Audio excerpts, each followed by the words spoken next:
Tom, how are you? I'm very well. How are you? You're very well. Very well. What's the difference between being well and very well? The sun, mainly, I'd say. Oh. Well, I'm just well at best then because I'm seeing no sun. I'm looking out to the sky right now and it's just grey and it's rained quite heavily the last couple of days. Me and Emily went to a place called Whistler 2 days ago. It's about an hour and a half north of here. It's in the Cascade Mountains. It's a ski resort place, and it hit 36 degrees. That's the hottest it's been so far this summer. So very happy with that. No, I've never had that. Not in the UK this year, but looking for I think we've hit 26 maybe. Whistler, I've heard of that, and it's because there's a conspiracy theory about Whistler. What is it?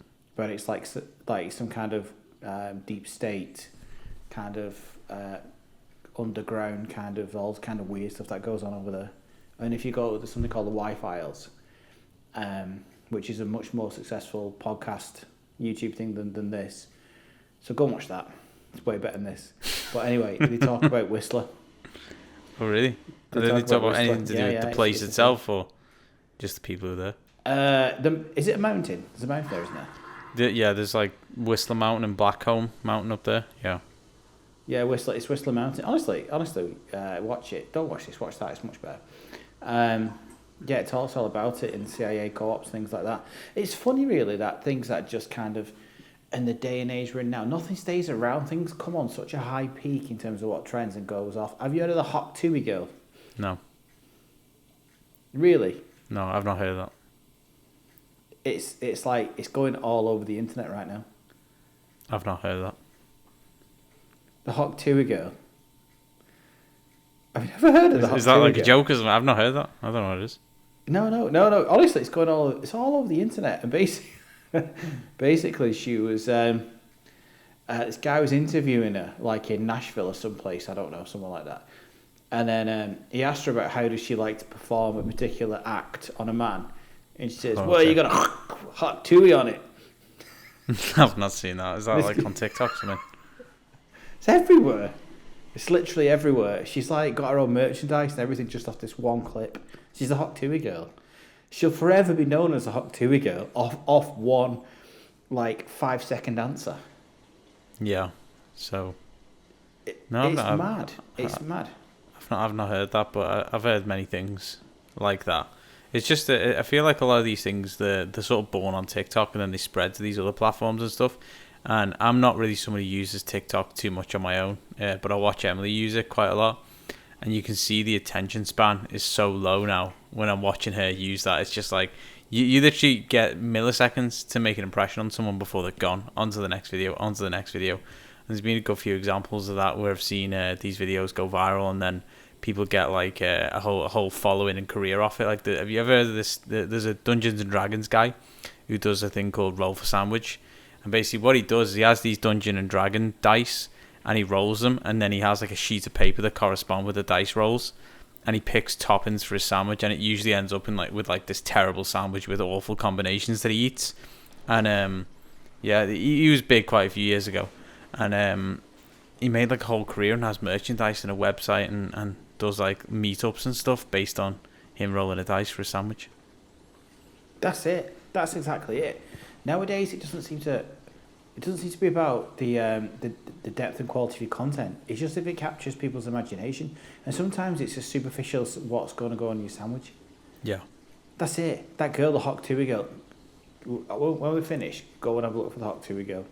That's the way things are today. They come and go in an instant in our peripheral, but probably to the wider world in her own life, she'll always be known as the Hot Tui girl, just because that one thing. It's so strange to me, so strange how this is it. And then there's on the other end of the scale, there's like people like us who try to have deep, meaningful conversations. We'd love to be the Hot Tui girl. I think I'll watch it before I decide that, but yeah, I think you'd love to be the Hot Tui girl. Yeah, but no, it's not happening. It's just that's the way that the world works, and as we finished last episode, we're talking about new trends and new movements, and I said I've got a good friend of mine whose company has gone into liquidation, and now he's I was speaking to him, and he was like saying the industry and the part that he works in a media house, he said it's in the toilet.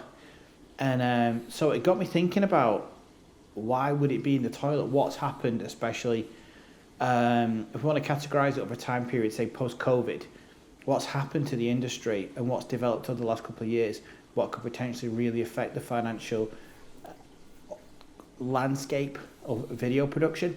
And the only thing I can think of, without thinking too much and doing any research, is the advent of AI in our industry. So let's, before we get onto the AI topic, what's the situation regarding his liquidation of his company? How did that come about? Well, it wasn't his company. It was the company that he worked for, and they just weren't making enough money. It was as simple as that. They were once a thriving company, dealt purely in post-production. So they're a post-production house, so big national TV shows that were filmed, they'd literally send it to their production house for edits, and he would manage that. And then they did other things as well, but that was the bread and butter. But it's got to the point now where the industry just isn't producing things the same as what it did 5 years ago, 10 years ago. So there isn't as much money circulating, whether it's due to AI, whether it's because people aren't watching things the same anymore. I don't know. But on that same kind of thing, I don't know if I mentioned on this podcast before actually, but Kevin Smith, who's a massive director, who's done Jay and Silent Bob and many did Tusk and many other kind of films as well. He was talking about the future of cinema, saying that he thinks it's going to change entirely. And it was on another more successful podcast than what we do called Inside of You with Michael Rosenbaum, and he was talking about how the concept of going to the cinema will change because people aren't going anymore. So it's going to be smaller rooms, but more of a luxurious premium experience, where maybe you've got like a recliner and like a little side table, and they'll bring you drinks and refreshments throughout.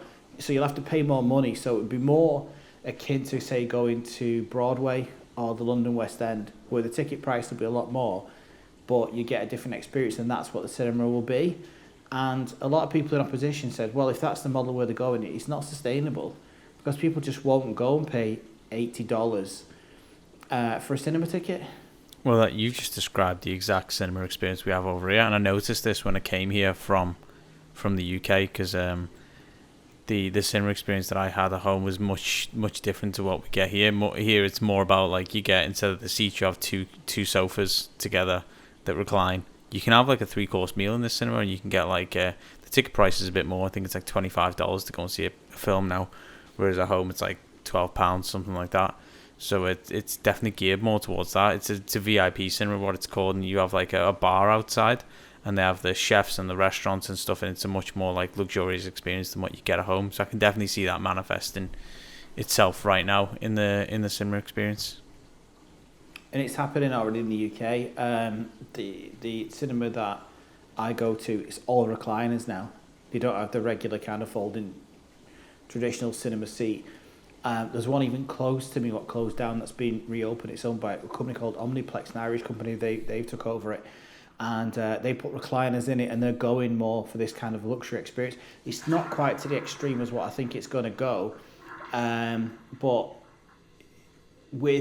if you look at a lot of films now, like I watched at the weekend Beverly Hills Cop, Axel F, whatever it's called. It was all right actually, but they were like Eddie Murphy, and they were a film series that was a cinematic film series that once upon a time was a red carpet event, and it's a film for the cinema. It's a high action packed film, and now it was straight to Netflix. There was Roadhouse with Jake Gyllenhaal and Conor McGregor.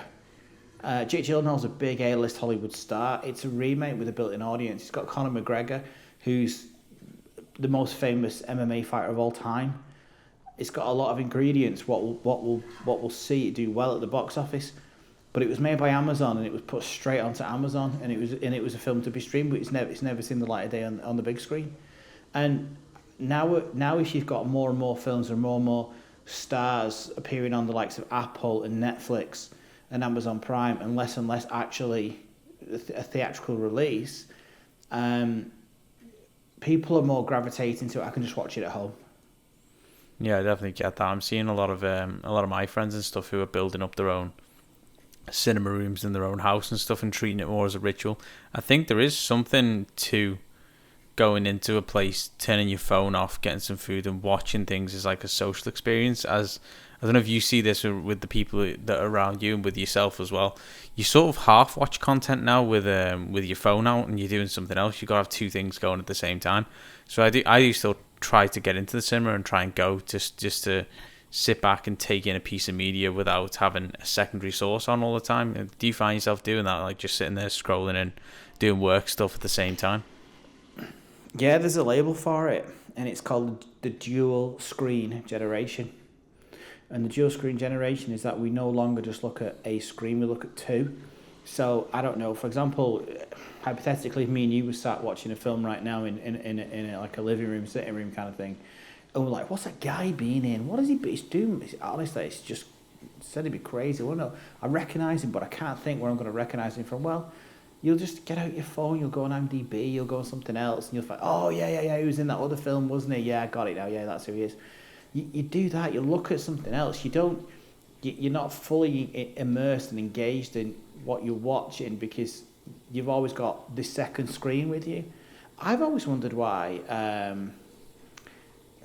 we could do it even with cinematic films, they don't take advantage of that. So hypothetically, if me and you was in a film and it was a scene where, right, I've got to go to someone's house and you've got to go back to your own house. If the actual film follows me back to my house, you get a little alert on your mobile phone and you click it and you can watch you go to your house. So it's taking advantage of both screens. Does that make sense? Well, they did something similar with did you watch that Bandersnatch with Black Mirror? They did. That reminded me that when I was a kid, I used to read these books called Choose Your Own Ending books. And that reminded me more like that, where you could pick your end. It wasn't necessarily dual, as in running parallel. It was just more kind of choose your way, and different things happen depending on what steps you took through an interactive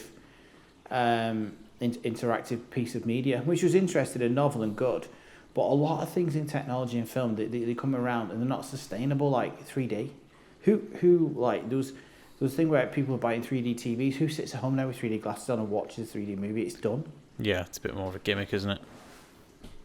Yeah, it was like it's meant to be the future of cinema. Where you used to go to the cinema and put your 3D glasses on. You sit at home and you'd have a 3D TV.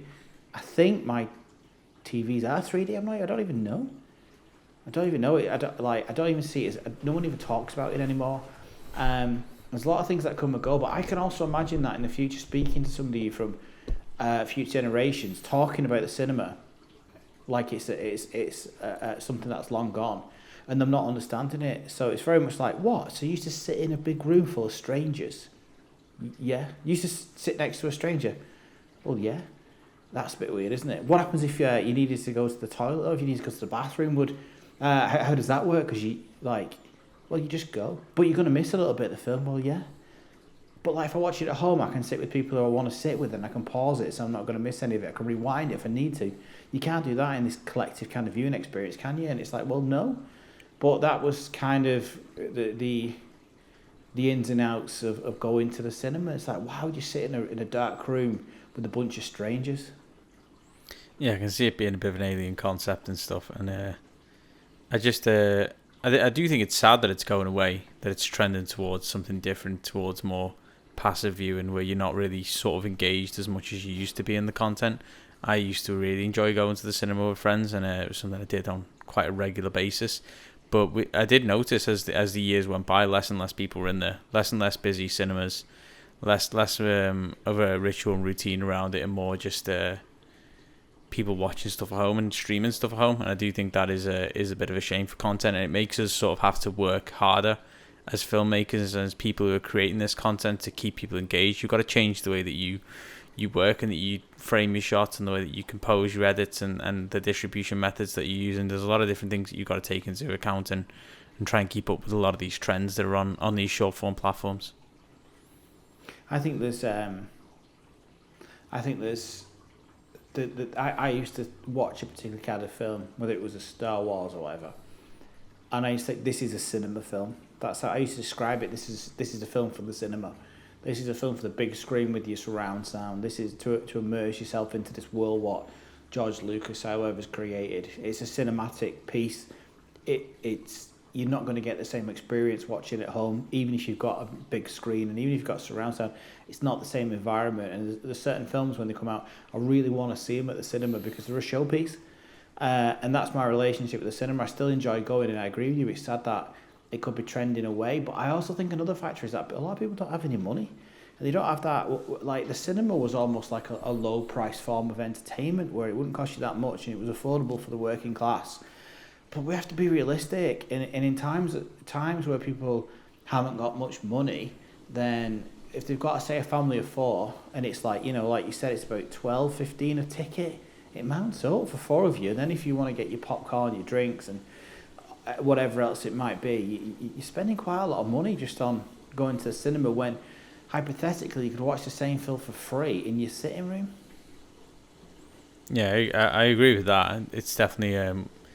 especially in the UK, you've seen the actual money that people are left with at the end of the month diminish quite a bit for one reason or another, and it's just not as economically viable as it used to be when you see ticket prices going up and stuff. Yeah, it's everywhere. It's not just the UK. It's across Europe. It's across North America. The global economy isn't what it was in many years ago, and especially the working class. Ironically, as you probably are aware, there's now a new government, a new party, what's running the country over here in the UK, and time will hopefully they do well, and hopefully things will turn around for the good. If they will or if they won't, I don't know. But fingers crossed, there'll be a change. It certainly can't be immediate. It just can't happen like that. But there's a knock-on effect when there's not as much money in circulation. Then all these things, what are deemed luxuries, like going to the cinema, people are going to have to neglect them, and they're going to have to not go because they're going to have to use that money for food, for petrol, for paying the bills, for everyday life, especially when they know they can watch that film on Amazon Prime where they're paying, about £8 a month. Yeah, no, I agree with that. I think, in relation to this kind of stuff, I'm seeing a lot more of, like we said before, a lot more AI-generated content. And I see that TikTok have added a bit of text at the bottom that actually tells you whether it is AI-generated content. And I'm seeing a lot more of that on YouTube and stuff. When you see like videos, top 10 facts about like Princess Diana or something like that, and you click on it, it always has the same AI-generated voice. And then I've seen terms for this on the back end in a lot of editing Facebook groups and a lot of different communities. I'm seeing like these people are referring to these videos as cash cow videos because they just input the what they want from the video into these AI generating content tools, and they'll generate cash cow videos that they can just upload with no effort, and they generate views and monetization. So I'm seeing a lot more content that's geared towards that sort of avenue. Absolutely. AI is a big thing. AI's been around for such a long time, but on the same token, it seems like it's just come from nowhere to be this good and to be this effective, where now people are just typing what they want in a song and AI spitting out a really decent song. Where graphic design has got to be suffering at the moment because you can just type in different commands on an AI program and it can pretty come up with anything you want in terms of a poster or design. Yes, you've got to have some kind of imagination and innovation and creativity to know what you want from it in the first place. But once upon a time, you had to go and pay a designer a lot of money to come up with something that was really effective. You don't anymore. You just have to pay a subscription to one of these AI platforms. And again, if money's scarce, instead of hiring in a graphic designer, these companies, they'll just get an AI. They'll just get AI software, and they'll get them to develop it. And then now with Firefly coming to Adobe, which is part of Premiere Pro, which looks like an amazing AI software. It still needs user input, but realistically, who's to say that I can't just get a Word document in the future and say, opening scene, car drives through busy city, then skids around the corner as another car swerves, which almost hits it. That car's blue, this car's green, that's a sports car. And then hit go, and then within seconds, I get that scene, and it looks lifelike. What I'm describing about the car going through the city, swerving to miss another car, it looks like a piece of cinema. And if that's the case, how many jobs have just gone? Well, there's one industry that's been affected by this, is the automotive videography industry. Have you seen? I've seen behind the scenes videos of a lot of these car companies, and what they do now is they'll drive around a green screened model vehicle, and then they'll just superimpose the car using AI technologies of whatever model that they want with their cars, and then they'll sell that to different companies and use it as that as like the baseline video. So that's just cut out a huge section of the market where videographers would have gone out and filmed these individual cars. You can just drag and drop whatever car you want, and the AI software will map it and put it in and shade it and do all that stuff, so you don't have to spend any money on production companies. It'll go even further where you don't even have to have a green screen of the car. You could just be able to type in, it is a Audi RS5, it's grey, it's this, it's that, it's at night time, it's at golden hour, and it just through command prompts, and it'll get that good and that effective just through command prompts. It'll just create it, it'll look lifelike, and as it improves, it'll get closer and closer and closer to what we perceive as reality. And even more so, it'll be better than reality, because it'll be able to produce camera angles and impossible shots that we could never do with the camera, and that'll be able to create, because it's all built in an AI system. So effectively, it'll look realistic, but at the same time, give you some unbelievable perspectives and change reality far more than what we could ever do with the camera. And it's all implemented by just very simple prompts, what anybody could input. So, do you see any industries being more immune than others from this? What would they be? I don't know. I've not really thought about other industries. It's a big question. Within videography, I mean. Realistically, apart from if they need to create certain narratives, even though this I'm second guessing myself as I say it needs some kind of heart, emotion to the story. If it wants to tug on the heartstrings, if it wants to create a narrative around human situations like loss of life or marriage or birth of, I don't know, really like things that are only really experienced by humans really, and the machine world might not understand how to create to pull on the heartstrings. Could be that, but realistically, and I'm saying this completely aware of what I do, I don't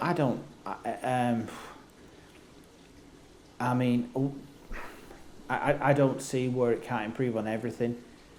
You know, I mean, you might have a director or someone behind the scenes pulling the strings, but that role will be different. You won't be on set directing, casting, making sure everything looks good. You'll be sat at a computer just typing prompts into it. But beyond that, I can't see where it will fail to not be better than what we are. I'm trying to think of different things where it would be hard for AI to come in and replace us. Say for example, with event videography, where you're documenting an event, you're not creating like an advertisement or something that's set up. Like the event is, it's going to happen either way, and you got to document it, and people want to see it in its authentic self and how it was to actually experience it at the time. So whether that's good. The technology of cameras gets better, where they can adjust exposure and stuff, and they can help the filmmaker, I think it would be hard to have AI that would, like, because you're going to develop a robot that's going to control the camera and be able to move around and get the angles, or it just really depends. You could. I think live event documentary and things like that, maybe that'll have a longer shelf life, but as drone technology gets better, you just have X amount of drones just fly around the crew, get different angles, film people. Yeah, maybe if you're trying to capture things in the moment, I suppose live sport as well. Maybe live sport will be there for a little bit longer, because it's not a recreation of something like a narrative piece or a commercial. It's live, so you want to capture it, and people don't want that fabricated. They don't want to see kind of like a fake football game or whatever. They want to actually see what really takes place, and their technology will be just there to kind of make it look better and give you new perspectives and angles, what you currently can't get. And they've done that now with like 360 cams, where they've got sky cams that fly over. Yeah, maybe that kind of videography production. But on the back end of it, in the post-production process, again, AI, just do it. Just cut it together and colour grade it and make the sound perfect. We've seen it with definitely with wedding photography. I've seen it where there's a lot of AI learning tools that you can get relatively inexpensive, maybe $100, $200, and all you have to do is edit one wedding with it, and it learns your style, and you submit your images, and eventually it can do things. It can edit like 3,000 photos in about 10 minutes, and that would take me about a day to do. So definitely with things like that. Yeah. Anything desktop based will be probably the first to go. Graphic design, editing, all them kind of things. Because you give it the input, you give it the ingredients, which is your footage. Yeah. And but in time there'll probably be some kind of like AI cameras, what can do all the filming for you as well. And then if they're cheaper than what we are, if they're more cost effective for the client, then and cameras have improved so much now. Something that like in the film The Creator, what was out, was it late last year? They used the FX3. Yeah. That was that was on Disney Plus, and that was like a blockbuster film. It looked great.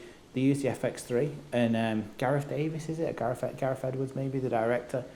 He said it's just all the cameras is just a data capturing tool. I don't care if it's got Sony written on it or whatever. And he said the FX3 was great because it's light, it's portable, it's fantastic in low light.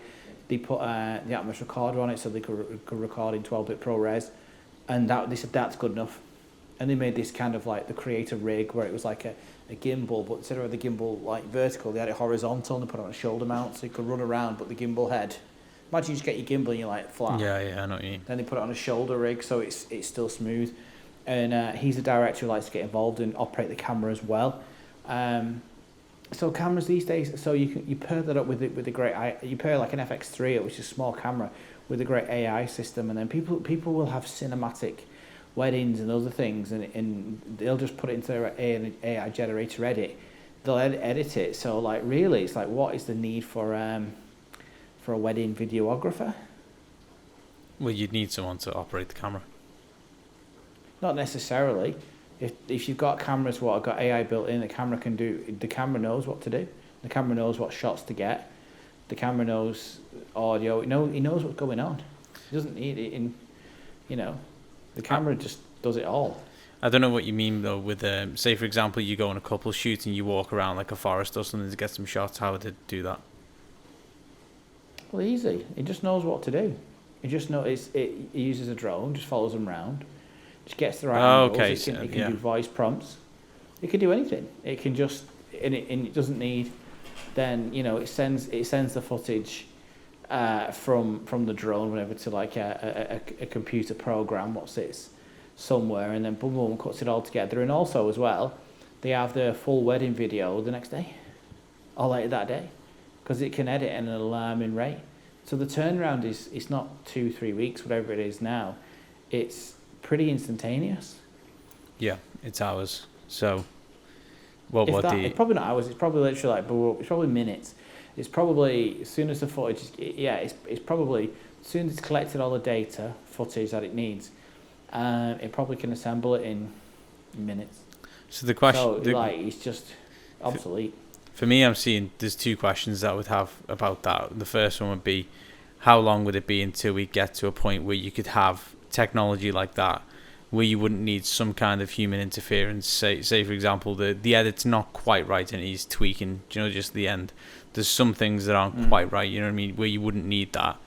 And then the second question would be, how long would it take to get there with the current funding that we have and the current infrastructure we have around, say, the demographic crises that are happening around the world with a lot of baby boomers retiring and a lot of investment funds are coming out of circulation and going into retirement plans. Well, I think AI is making things more cost effective for people. I think it lends itself to a struggling economy because you don't have to pay for big production companies. They don't have to pay for wedding videographers or camera people. They don't have to pay for a crew. So I think it lends itself to that. So I actually think it'll be cost saving for a lot of people.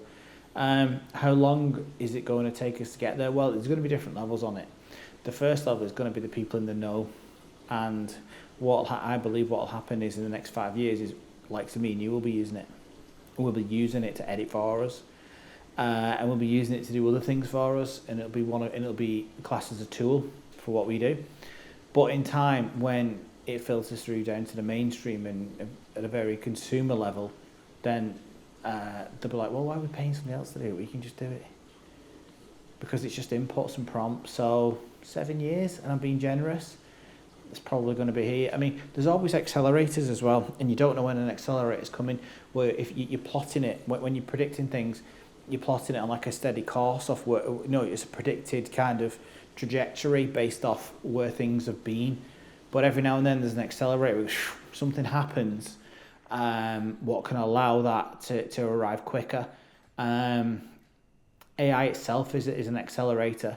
I even heard this conspiracy theory that AI came up with the idea of a global pandemic. Yeah. To almost what is almost like typing in what is a way to control and do that. It's like, and it was kind of like a test.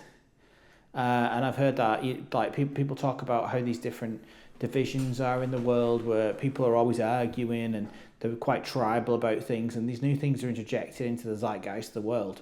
But fundamentally, they're all there for the same purpose, which is to divide us.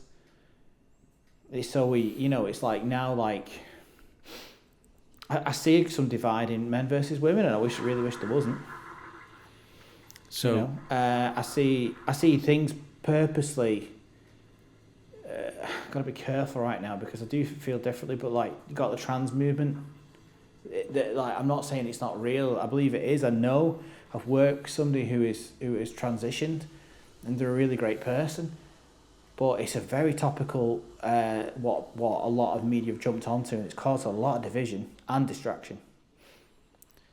So what I'm thinking is, it a lot of it is about the AI algorithms and the way that they feed, and their objective is maybe different for what's good for debate and coming to compromises and seeing each other's opinions and point of views. Have you ever tried like going on someone else's social media apps and like scroll through what they're getting, and it's usually completely different to what you're getting and what you're fed, because the thing is, you say you started looking up very left-wing politics things, you'll be fed that over and over and over again, and you sort of live in your own echo chamber, and it's kind of hard to break out of that and find opinions and things that are different from you. So when you encounter someone who's maybe got a different opinion to you on the street or in your workplace or anywhere else and stuff like that, they're getting their completely different opinions from their social media apps, and it just conflates with your worldview, and it doesn't really add up for you because the facts that you've been given are different to the facts that someone else has been given, and it doesn't necessarily give you an all-round perspective on a topic or an issue. I'll go further. I'll say something what's really controversial, but it's true. I was on a shoot not long ago, and on that shoot, and I understand why, it's through past experiences, there's a number of females on there who openly said they hate men. Yeah. They said they hate men, and they were calling men, and one of them said that we're not safe around men if they're walking, and it made me think, which is a good thing, if they're walking down the street and a man's walking at them, they'll cross over. The man's not made any kind of gesture or threat or look menacing any which way, but they'll still cross over for safety. One of them said something which it's not from my experience at least. Nearly all the kind of women they know have either been like attacked or sexually attacked, or tried to be attempted kidnapped and things like that. and if you've not heard it, it's because they've not spoke about it. Obviously, I do meet a lot of, not that I've asked them that question, have you been sexually attacked? Have you been, there's been a kidnap attempt on you? It seemed very extreme. But I couldn't imagine. It seems okay to say that. Whether the right say it or not, I don't know. But I can't imagine being in the room with a bunch of guys saying, "Oh, I hate women." Well, I've actually, me and Emily been watching Hell's Kitchen. I don't know if you've seen it, but did you ever watch Hell's Kitchen back in the day when it was first broadcast? With Gordon Ramsay? Yeah, with Gordon Ramsay. So if you watch it now, yeah, I've seen him. You see some of the things that people are saying. This is only from like 15 years ago. A lot of in every single season, we've been watching it from season 1, season 4.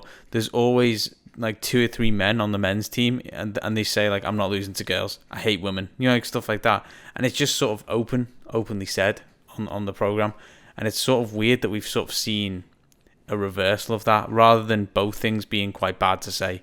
We've seen it so like, it's a lot of like girl power and stuff like that, and we hate men, and I've encountered that at university especially, where it's very much we're all queens together, and we hate men, and men are disgusting, men are this and men are that, and like maybe that's true, but then if that if it was said the other way around, if I stood up in a university lecture and said I've made a film about how much women are like terrible or something like that, because someone did make a film like that about men, then that wouldn't really be okay. You know what I mean? It wouldn't be allowed to have been made in the first place. And I'm not saying it goes against the current trend.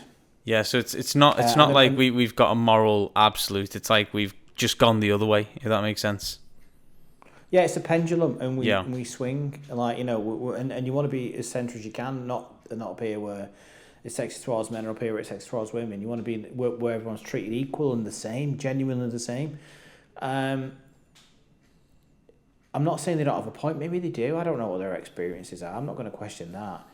But on the bigger picture, it's divisive. Yeah, it's not. It's divisive. You can't help but be in the room when they're saying these things about men as a man, and not be a little bit like, come on. Come on. We're not. How can you categorize? How can you have such a blanket statement of all men, and say men like that? Or am I naive? And maybe men are this thing. I don't know. But either which way, it's quite fed a lot in the public sphere, through especially things like through social media, and I do wonder if it's just. I wonder if it's been divisive. I've gone as far as to think, is it one of these global kind of initiatives for population control? Yeah. The more men and women hate each other, the less amount of reproduction that might go on. Well, what they are is it seems like they're just stereotypes, and I think in a good way we've gotten rid of a lot of stereotypes and made it so that people don't see other people and genders and races as stereotypes and stuff. And I think, just looking back and say, like, some of the older folk that I've known, these stereotypes are ingrained in them, where they do think genuinely all these people painted with the same brush and stuff. And it's sort of like what we've said is, all right, well, we've taken away the stereotypes for all these other races and genders and things like that, but we're going to keep the ones for white men. You know what I mean? That's gonna stick around. And I think we should just get rid of them altogether, rather than just... Yeah. And I do get it. I watched the film from the 80s a couple of weeks ago, and it was a film called Dragnet, and it was Tom Hanks and Dan Aykroyd, 2 big names, and they were 2 policemen. It was an old film now, it's from the 80s. But there's a scene where the 2 policemen, they go to investigate the bad guy. And the bad guy's got loads of women. He's an older guy, must be in his 60s, and these women are all like in their 20s and 30s and that.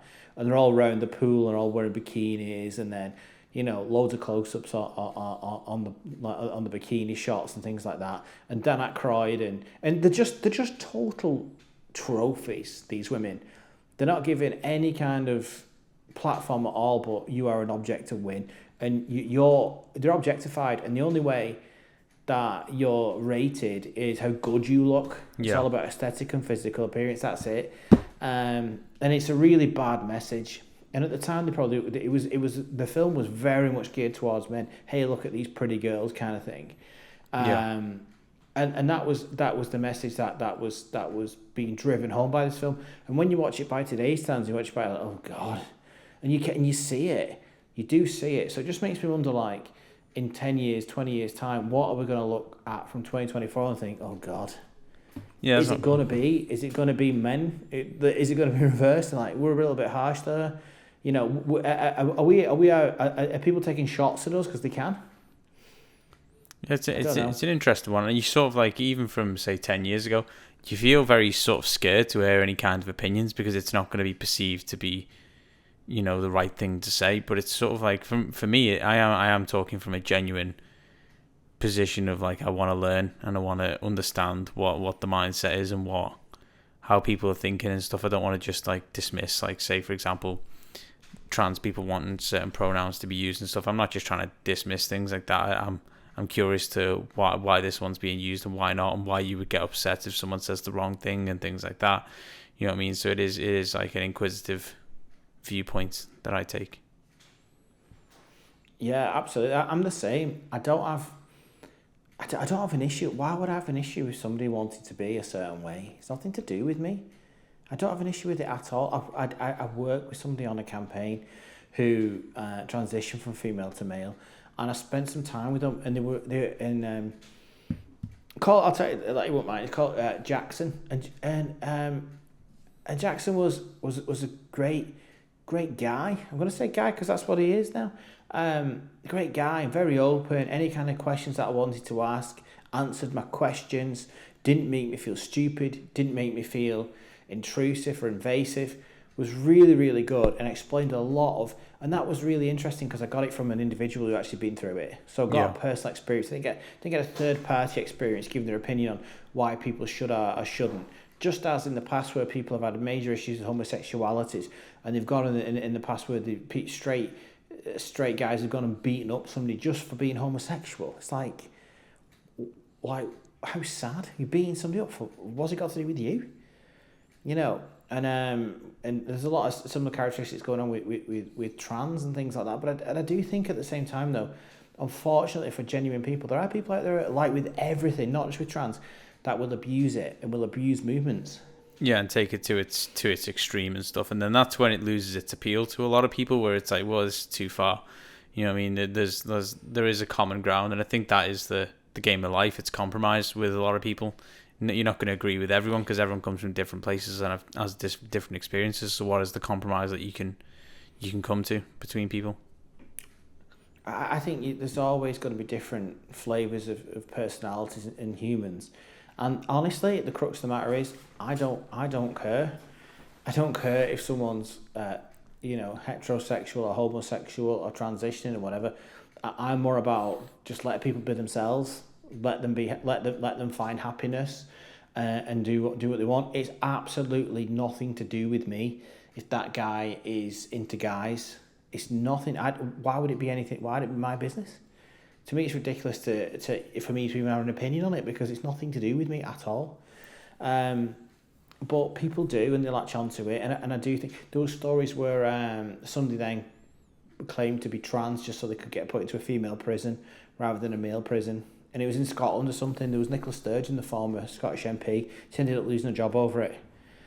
So there are people, but them kind of people, they affect the trans movement. They give it a bad name. Yeah, no, I definitely agree with that. I think people using something like that as like a crutch is quite a bad thing. Because there was an MMA fighter who did that as well, wasn't there? Who was absolutely destroying like women in the women's division, who transitioned just for that reason.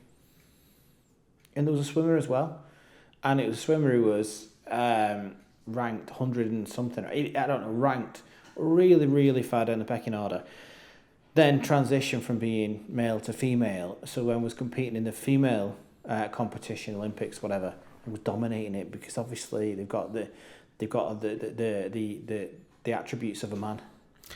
Related to that, there was a bit of a controversy. I think it was in an American town. I can't remember the exact place it was. It was like a small town in like America that I saw. It was like a news article about this, and it was about It was about someone who wanted to move from male to female and hadn't made the actual physical transition part, the surgery part of the transition, and went into the women's changing room in like the swimming baths, and a lot of the women complained and felt uncomfortable about it. And it's sort of like it's situations like that where I have no idea what way you would work that, or what way that would work out, to what side you would fall on and stuff, because these women said in the news article they felt uncomfortable with what they perceived to have been a man in the changing rooms. But then what side do you take with that? Exactly. And I think where we are right now with the trans movement, and it has been used but sticking to the point, it has been used as a tool to be diversive. We're very much in the infancy of it. In many ways we're not, because there's been people feeling this way probably since time began. But again, there's been a big surge and a big movement and acceptance of it, which has then brought opposition to it more than ever, it feels at the moment. Maybe it's dropped off a little bit compared to what it was a year or two ago. But we're not, when anything's in its infancy, we don't know how to deal with it. We're learning how we deal with it. We're learning as a society how we feel about it. And you're always going to get some people who feel strongly in one way or another. But usually there's a general kind of feel and movement about it. Where once upon a time racism was rife. The general move is that it's wrong. Stop treating people differently just because they're a different, because different ethnicity are from a different background or race. It's wrong. So you're still going to get racist people out there, but the general movement goes one way. And I think in the future we'll understand how we feel about it as a society, a Western society. But I also think, again, relating technology to it, I think they're going to be able to change your gender for real in the future. What do you mean by that? I think they'll be able to do something at a chromosomal level, I don't know if that's the right word, where they'll be able to change you into a female. So what are you basing that off? Have you read something where that might be a thing, or? But I don't know. I don't know if they're just conspiracy theories. I don't know if there's any actual evidence to it, but I do believe that. I do believe that when I think medicine and technology will get to a point where things will happen where they've got that ability then. So if you genuinely want to be female, now, well, look, in the future they'll look back at this time and they'll say it's barbaric to be cutting up people. I think they're going to look back and look at surgery as barbaric in the next 100 years. Cutting into somebody, removing a tonsil or an appendix, or removing cancer with, things like that. I think they'll just have ways of doing things where they'll never have to cut you open. They'll see it as barbaric, just like we see practices from 100 years ago as barbaric. I think, and I also think one of the things that you'll be able to do is legit change your gender. I think this is very location dependent on where you are on the planet. I think it depends on what situation your country is currently in, how much national resources can be devoted to say medical advancements like that. Whereas we both come from a country that's relatively secure, has a somewhat bright economic future. We don't have to worry about things like national defence, things like that. Demography is not the greatest, but it's manageable. I think so. It's going to depend entirely where you are in the planet, whether you can have access to surgeries and procedures and things like that. That's the same with anything, though. It's the same with anything. There's countries now what have penicillin. There's other countries that don't. There's countries that have antibiotics now, and the countries that don't. So it's just that is that. Yeah, it's obvious. To me, it's obvious that. I'm not saying it's going to be available in every country, because nothing's available in every country. But what I am saying is that I believe that it will be possible.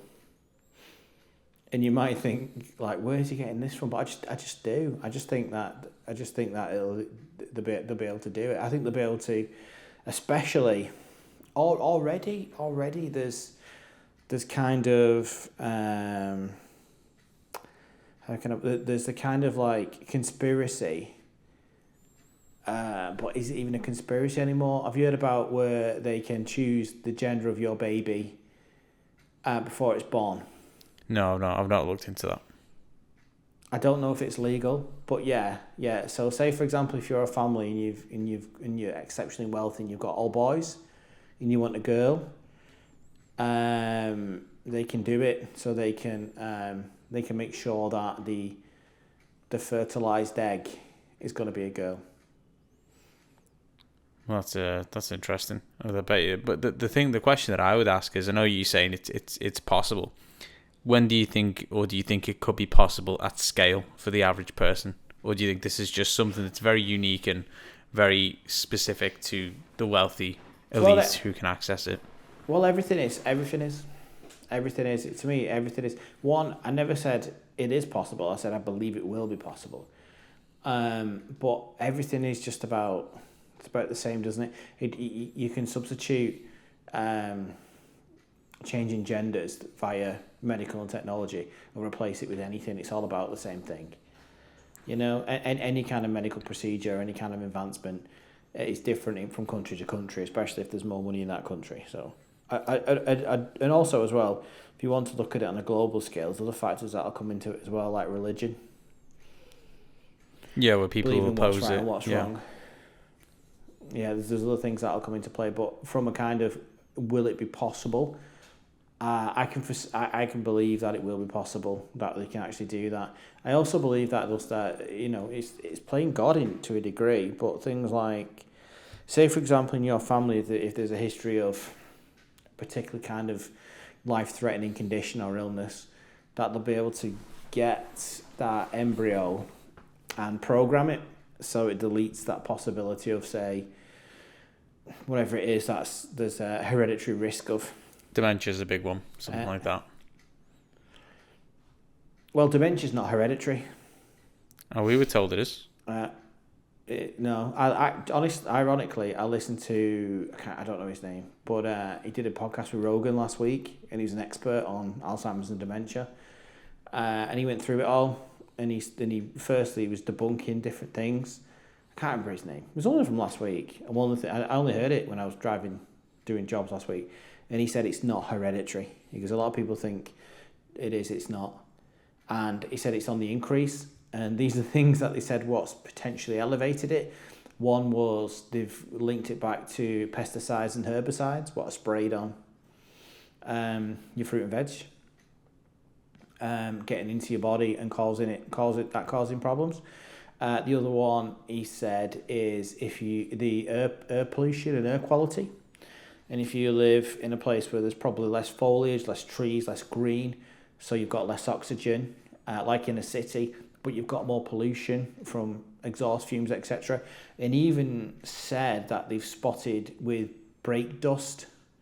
So when a car's braking, sometimes we don't see it, but a car braking obviously is producing brake dust, and you're breathing it in, and the quality of your air is poor compared to what it would be if you lived out in the country.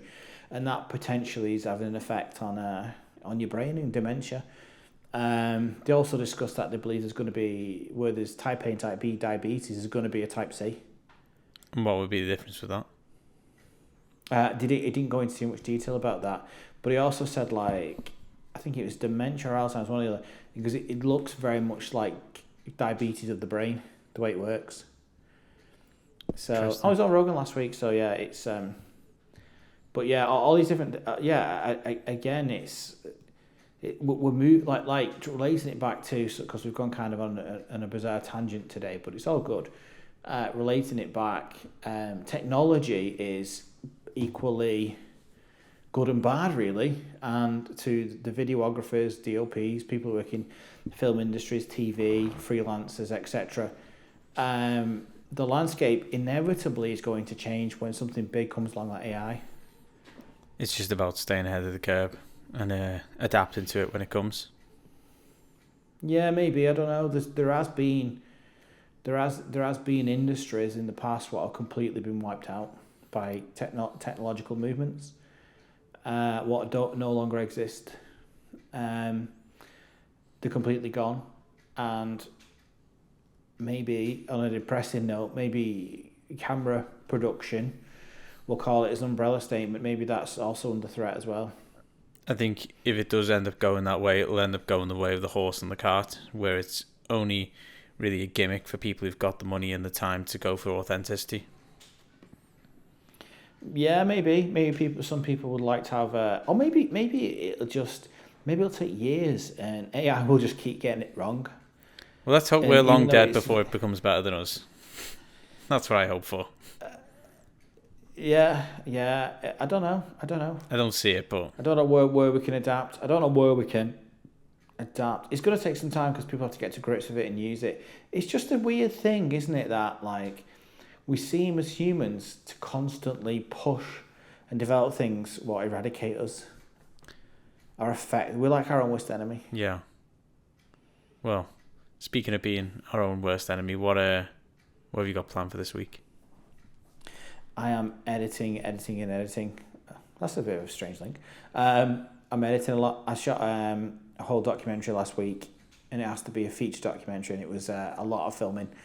And I'm also the editor on it as well, and so I need to get it. There's so much to get through that predominantly I'm editing. I did, but I've declined. Postponed, should I say. There's somebody who I know who's a psychologist in absolutely amazing, interesting work, and he wants to improve his platform with video production. So I've been speaking to him, and we were looking like we might go down to Nottingham and film. Nottingham's about 2 hours from Manchester, 2.5 hours, say, and film with him next week. But he's not quite ready yet. It needs to be a bit more planning, so we'll postpone it to when he comes back off his holiday, his vacation. So there's going to be that. But yeah, so really the rest of this week, apart from one or two other bits and bobs of things, I just need to get into this edit because it's a lot. So what? Just very briefly walk us through what way you'll structure that. How will you bring the footage in? What order will you do things in and get it all ready to be edited? I've been working on it this week, so this is where I'm up to so far. There's multiple different interviews that take place in this edit. Each interview is a multicam shoot. So the first thing that I need to do is check the footage, check the takes, get the good footage, eliminate the footage that I won't be using. Then I have individual timelines structured for each interview. So I will then edit it, color grade it, make sure the sound's good. Everyone's different thing of each individual interview. Then I can watch the interview back, and then I can know which sections of that interview match my overall plan of how I want to structure the whole documentary. So what do I want at the start? What's engaging? What's going to capture attention? You drip feed information along the way to keep audiences invested and interested. So you introduce different people at different points, but I can only do that once I've got all the individual strands laid out. So as of today, it's Tuesday today. So as of today, that's what I've got. I've got all the individual strands ready to go. So now it's about integrating them and structuring all the footage I've got into a documentary. Interesting. So when do you think you'll have that finished? I don't know. I reckon it's going to be probably a couple of weeks, and that's just going to be the edit. And then when I say the edit, I just mean the visual edit with dialogue. And then I know the color grade anyway. I'm somebody who's different. Some people like color grading at the end. I like to just color grade quite early on because I like to know what it's going to look like and how I want it to look, and then I will often pass on whether just screenshots or sample footage to the producers so they can look at it and they understand where I'm going. And I might get they might say, not even keen on that, David. I don't really like that what you're going with that. But obviously, if you're shooting raw or log, you've got lots of flexibility to grade it in to create different kind of looks. So I like to do that. But one things with this project, what's different than anyone else, they want it delivered in a 5.1 surround sound. Okay. So how do you do that? So it's a lot easier than there's. I only know about it through DaVinci. You have 5 separate tracks. You put each one as mono rather than stereo, And then it's got on DaVinci Resolve, it's got a feature which is spatial aware feature. So it's like a box. Yeah. It shows like a 3D box, and it shows you where the screen is, and it shows you where the actual person will be. And then you can assign each different audio track to a different position of this virtual 3D box. Does that make sense? Yeah, I'm with you.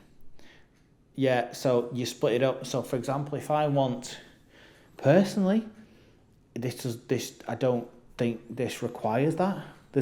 It's just a standard documentary with interviews. It's not like it's Jurassic Park where dinosaurs are running from left and right. So I don't think it really would. But anyway, that's part of the agreement. So yeah, I then can divide up the audio track, put it on the different audio, and then link it to where I want it to come from at the time. So unless they obviously, part of the requirements is that it has that as a feature. I've never been asked that before. I've never been asked for that either, so I wouldn't know what to do with that yet. I think I'd probably come to you then. I could show you. It's pretty straightforward, but again, I'm doing it because they requested it. Do I think it'll add anything to it? No, because it's not something that, again, relating it back to when we talked about the cinema. In my opinion, the cinema needs surround sound. But not your laptop though when you're watching it, or your TV at home. No, because it's a documentary in the way it is. I just don't necessarily see it requiring that. But anyway, that's part of the requirement. So I'll just deliver what they want. But that's something that's a little bit different than a normal edit. Well, interesting. Yeah. Yeah. So, what about yourself? What were you up to? Well, I'm still in my web design phase at the minute, messing around with domains and domain authority and a lot of stuff to do with SEO, all things like that. So I'm deep in that at the minute. I've got some weddings to edit, and I've got a client to meet up with on the 15th. So I only launched my new website using WordPress and stuff. Like I said to you, I was optimizing for SEO. It only took me 2 days to get my first inquiry, which is, I think, quite impressive. 2 days on a new website to get an SEO inquiry, and I tracked where they came from and how I managed to get them from Google and stuff. So very happy with that. I know it's working. I just need to fine tune a few things. So I'm putting all my effort into that, and also shooting a few weddings. I've got a big Indian event next week coming up that I need to get ready for. And I had I think 3 days ago, I had a Pakistani wedding that I shot that was quite interesting, quite spicy food, quite nice. But lovely.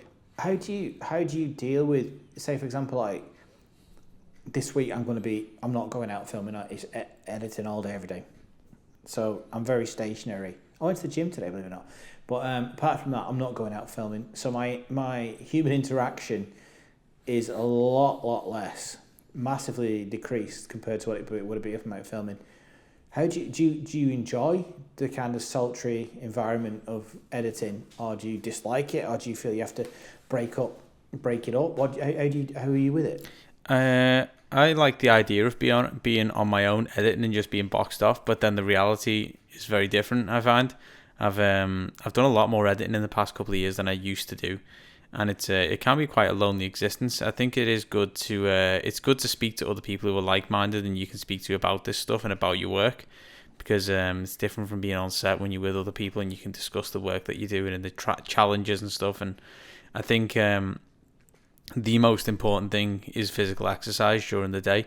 I like to, when I'm doing a full day of editing, I like to get down to the gym, get a workout in, specifically the weight training I like to do. And then after I've finished that, I'll go straight to the bike locker and get my bike out and go out on my bike for like half an hour. So I try and do at least an hour a day of being active and having a high heartbeat and stuff. And then if you wanted to combat the loneliness and stuff that you might get with editing, sometimes I'll get my laptop and I'll go and I'll edit in a coffee shop, or I'll do some kind of work that I can do in a coffee shop, just that I'm around other people for a bit, and I'll usually chat to other people that are there, or you know what I mean. You're getting some kind of interaction with people, because it can be quite isolating and stuff. So I think it's important to get out there and do stuff. You're like, hey, how you doing? How you doing? What nice coffee? What are you drinking? and they're like, "Who is this guy? And what is that accent?"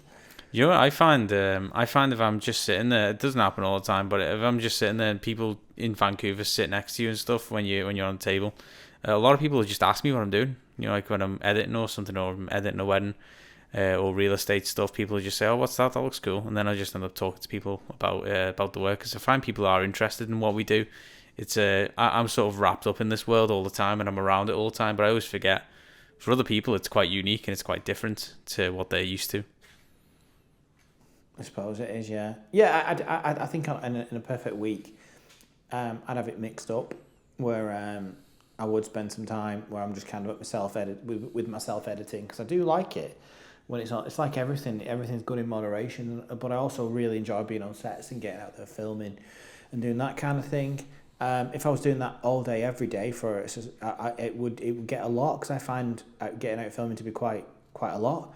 But it's good to mix it up. I wouldn't like to just be an editor solely. I'd find that quite a lonely existence. In different ways, because my wife works full time, so often if I've been in all day, when she comes home, all she wants to do is be in, because she's been out. Whereas I want to go out because I've just been in. Yeah. So it's a different kind of day that we have, and but like last week there were long days, and I was in different parts of the country filming this documentary. So because of that, and because it felt physically tiring, just driving. Obviously, you drive more than me, but 3-4 hour drives and things like that. After a bit, they get on top of you, and especially when you're arriving back late. There's other things as well, like your diet goes to pot because you're pulling in service stations and you're starving. You're not eating in 8 to 10 hours. You look around and what do you see? McDonald's, fried chicken, Burger King. You know what I mean? So to kind of have a different kind of week this week, because I had such a busy week last week, is nice, but I won't want to do it all the time. That's one thing I've gotten really good at, and it's helped me quite a bit, because I do it, as we said just then, I do a lot of travelling for work. I've started regimenting how much I eat and regimenting what kind of foods I'm bringing with me. I used to be the same. I'd go and eat at all the fast food joints on the way and stop at service stations, and you just think, oh, I just get this, I just get Lucozade, or I get this, keep me going. And now what I try to do is I try to make a packed lunch and stick to it, and I'll say if I'm away for 3 days for a wedding or something, I'll have 3 days worth of meal prep with me, and maybe I'll eat one thing while I'm out. But I find that my energy levels are not so much peaked, but it's way more consistent, because I don't know if you find this, if you go and eat a Big Mac, you get in the car, you feel terrible after you've eaten it, you feel all sloppy and drowsy and stuff, and it's just not as consistent. It feels great when you're eating it, but obviously once you finish, I know we're the same like that, where I can't leave anything on the plate, I have to finish it, so. Yeah, it's not in my DNA. It's got to be in. And yeah, I've had a bad weekend when it comes to diet as well. I've stuffed my face with everything, and I've noticed if I have dairy, especially cheese, that I get dry skin around my nose. Yeah. From dairy, but you know what? Still at it. I love cheese. Cheese is so good. Have you heard that phrase? It ain't gonna slide down easy if it ain't cheesy, and I live by that. No, but yeah, looks like you found your first tattoo anyway. Yeah, I know it's not good for me. I know it's going to affect my skin. And I had Doritos, dip, melted cheese all over it. Love watching Beverly Hills Cop at home. Yeah, I loved it. And I knew that cheese isn't going to do me any favours, but I still stuffed my face with it. And you know what? By the weekend, I'll probably fancy a pizza.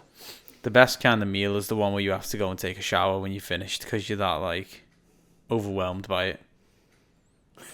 I've never been like that. I've had to go to the bathroom for something else, but I've never had a shower after a meal. But the meat sweats. If I have too much sugar, I feel achy. Next day, it's weird. Kick sugar, and it's you feel way better. And you're right. If you eat the right things at the right time, you don't get that crash, carby sugar crash. Yeah. Yeah, honestly, I have times I've questioned if I'm hypoglycemic, because honestly, if I've had loads of sugar or something like that, I feel like I'm passing out. I feel like I'm just dropping to sleep. I had it the other day, whereas I was in for the full day. I needed to work for at the 10 to 12 hours of editing. I had a lot of stuff to get through, and for my lunch, I had I made a big giant pasta meal just for me for lunch. and I made way too much, and I thought, I'm not binning this, not wasting it. So I ate the whole thing. Fell asleep on the couch for 2 hours. Out cold. Yeah, it just happens. It happens. On that note, I think we've had an interesting conversation today where we've kind of not directly talked about our video production work, but we've kind of kept it. But we've also moved it a little bit and expanded and talked about other things, which I think is also a good listen. Yeah, I agree. Let's do it again next week. Maybe about video next week. Yeah, we'll talk. Yeah, we'll have to see what develops in the next week and stuff. There's a few things that I want to talk about, especially about equipment as well. I feel through a lot of, I don't know what to call them, filmmakers or influencers are both. There's just this constant flux of new kit. What you have to have.